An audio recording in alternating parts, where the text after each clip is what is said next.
Hello everyone and welcome to our Dagbon language lesson.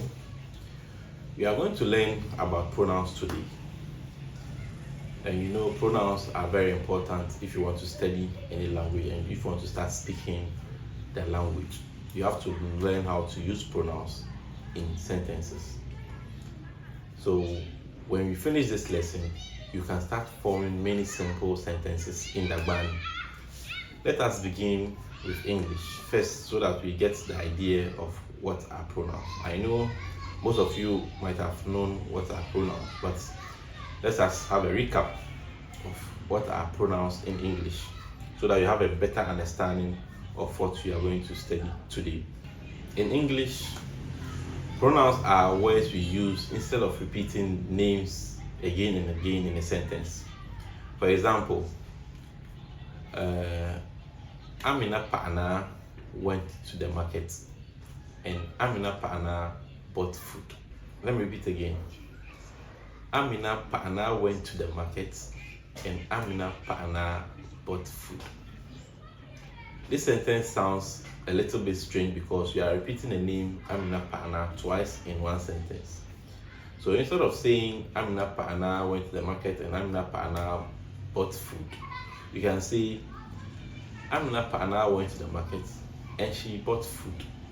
Amina Paana went to the market and she bought food. The word she replaces Amina Paana in the sentence. So the she in this sense is the pronoun. So you get it. So some of the common pronouns we have in English are I, you, he, she, it, we, they. So these are some of the pronouns we have in English. These words help us speak more naturally when you are speaking in English. Now let us see the pronouns we have in Dagbani. Dagbani uses pronouns just like the English pronoun, just that we have some slight differences in our pronouns. So these pronouns help us talk about people and things without repeating their names. So in Dagbani, our pronouns can be divided into three main groups. You can divide the pronouns in Dagbani into three main groups. And these are subject pronouns. And subject pronouns are the pronouns which talks about which replaces the person doing the action. It replaces the name of the person doing the action. Then we have possessive pronouns. This shows ownership. It shows what belongs to who in a sentence. Then object pronouns. This replaces the person receiving the action. This replaces the person receiving the action. So today we are going to focus on only subject pronouns because that is the easiest and the most common one we use in Dagbani. Subject pronouns in Dagbani. So subject pronouns comes before the verb in a sentence. In Dagbani, subject pronouns comes before the verb in a sentence. Dagbani follow a simple sentence pattern called Dagbani follow a simple sentence pattern, and the pattern is subject, verb, and object. So the subjects come first, then the verb and the objects come last. So that's how the Dagbani sentence is structured. So let us look at some of the basic pronouns, subject pronouns in Dagbani. In Dagbani, we have the pronoun for I. In English is and sometimes you use or na. I'll teach you in a subsequent video when to use the and when to use and when to use na. The pronoun for you, singular person, is a. The pronoun for he or she is o. We don't have separate pronoun for he and she. We use o for both. The pronoun for we is t. And the pronoun for you, plural, when you're talking a group of people, is ye. And the pronoun for they is be. Be. Now let us look at each of them with an example. So for the pronoun which is I in English, examples in a sentence is ndano, I bought a fowl. Nda no, I bought a fowl.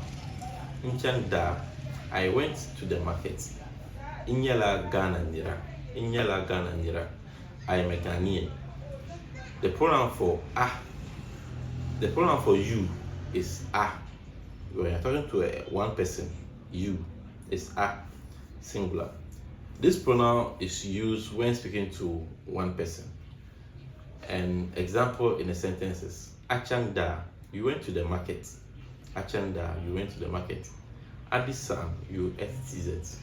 Adisam, you ate TZ. Anyela Karamba, Anyela Karamba, you are a teacher. You are a teacher. Then we have the pronoun for O. And I said earlier that the he and she doesn't have separate word. We use O for he and she. So the pronoun that the English pronoun he and she in Dagbani we use O for them. So in a sentence you can say Ochangda, he went to the market, or if it's a female, she went to the market. Odisam, he ate TZ, or she ate TZ, depending on who the gender you are talking to or you are referring to. Now Onyala do, he is a man. He is a man. Onyala pa, she is a woman. She is a woman. Then we have pronoun for we is T. Pronoun for we is T. This pronoun refers to a group including the speaker. When the speaker is part of those speaking and is describing a group of people where he is included to the group. Example is sentence are Tichangda, we went to the market. Tichangda, we went to the market. Tidisam, we ate TZ. We ate TZ. Tinyela Dagbamba, we are Dagbamba. We are Dagbamba. Tinyela Dagbamba, we are Dagbamba. Then we have pronoun for you. When you're talking to a group, you is ye. That is plural form of you. Ye. This pronoun is used when speaking to two or more people. So example in a sentence are Yichangda, you went to the market. You went to the market, or you all went to the market. Yidisam, you ate TZ, or you all ate TZ. You are talking to a group of people. So Yinyela Karembe, you are all students. You are all students. And the last pronoun for today is they, and the Dagbani form for they is be. This pronoun refers to many people. So when you are talking to a group of many people, a group of people, this is what you use. Bichangda, they went to the market. Bedisam, they ate TZ. Bebeya, they are asleep. Bebeya, they are asleep. So this is the common subject pronouns we use in Dagbani, and we've gone through them. Note the important thing you have to notice is that in Dagbani we have no gender for O. He and she, we use here O for he and she. We don't have a particular pronoun for he and a particular pronoun for she. We use O for both. And also, and I said the I has three ways of using it. We have we have and we have una. And in the next video I'll tell you when to use and when to use and when to use nga in a sentence. It all has rules. So thank you for watching. I hope you enjoyed this lesson and keep on practicing and you get used to it. Kindly like this video, leave a comment and share for other people to benefit the video. You can visit our website www.dagbon to Read more about our history and cultural practices on the website and other lessons, written lessons we have on the website. And kindly go to our YouTube channel, Dagbon Kingdom TV. Just go to YouTube and search Dagbon Kingdom TV and kindly subscribe to our channel. Thank you for watching, and I'll see you in the next video. Bye bye.